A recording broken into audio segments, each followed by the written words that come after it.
So yun mga ka-farmer, at ako'y napadpad na naman dito sa palengke. At ako'y bibili ng baboy.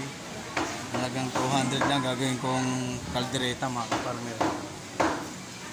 So ito mga ka-farmer, at ako'y bibili mo na. Pabili ng halagang 200. Ayan. Bibili tayo ng kakalderetahin natin mga ka-farmer. So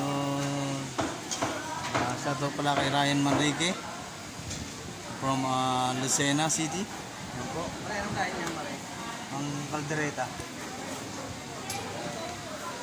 Siyempre, sasamahan pa ng atay yan. Dati ko na? Oo. Yan ang isa kong ka-followers, si Juanito. Ayan, binabati mo. Oy, Marmer.